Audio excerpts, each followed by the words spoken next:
Hey, hey, hey, this is Lady Justice, Liberty Press, and boy, oh boy, do I've got some special treats for you today. I've got some video footage I just can't wait to show you. I hope you enjoy. But I also want your honest thoughts and opinions about this little snippet that I'm giving you all. Please, please, please, and thank you. Not so tight, if you don't mind. Yeah, you can full level control it. Well, you can. And the actual way I'm supposed to hold you is like this. So,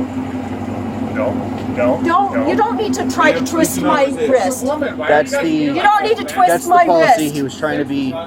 You don't need to twist Do you my want to just wrist. put her in a car? Sure. I got 4 keys. Let's just do that. I don't know who's.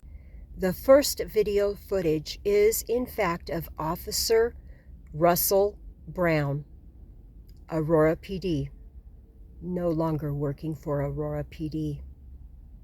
Drop your thoughts and comments below.